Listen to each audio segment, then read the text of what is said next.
Alright. Oh, I just watched a little video this morning about a new statue that's been unveiled in Sunderland, down on the riverside by the Glass Centre. Molly, the shipyard worker.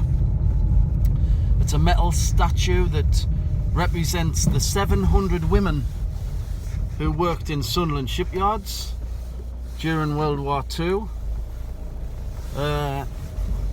You know, while the men were off fighting the war, the factories and the shipyards were short of workers, so that's when women, for the first time ever, went into the workplaces, and Sunderland shipyards had 700 women working there, welding and building ships, constructing massive warships and all the rest of it, and proving to the world that women can do everything that men can do. You know, heavy industry, hard graft, skilled labour, all that. Women were perfectly capable of it. And after the war, when the men came back and the system, the capitalist system, British capitalism, didn't need women in the workplace anymore.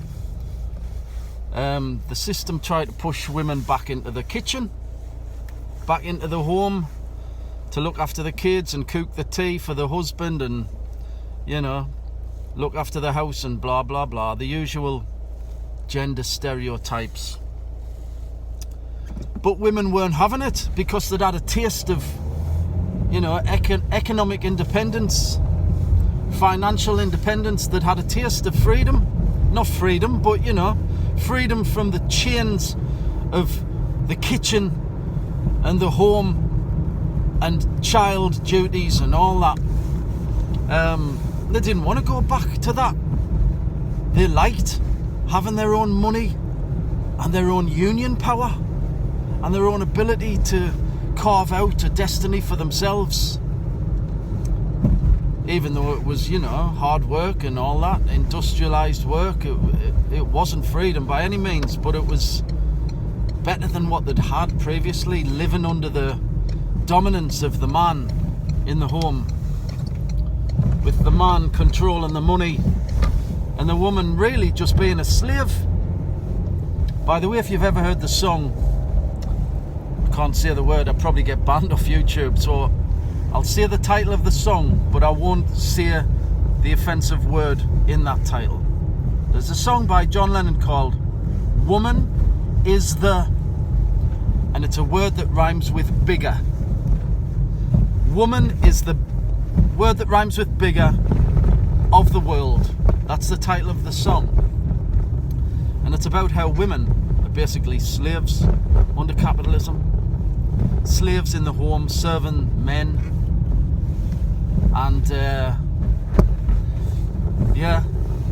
the war changed everything. World War II changed everything. It brought women into the workplaces, and as I say, after the war, women didn't want to go back, and rightly so.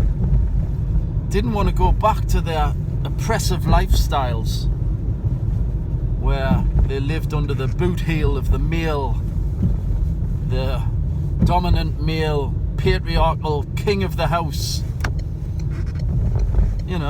And that was a great thing. It was progress, not just for women, but for society as a whole.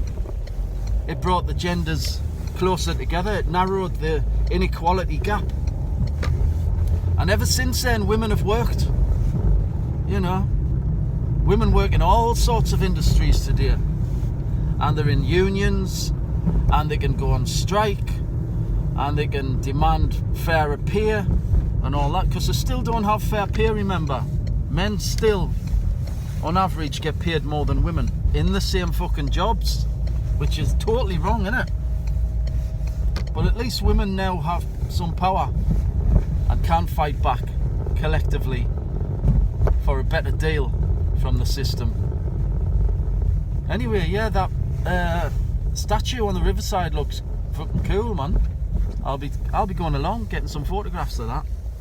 I'll do a write-up on Facebook, probably, and I might mention it here on YouTube as well. Molly, the shipyard worker. Female, just as good as any male. Anyway, see you in a bit. Ta-ra.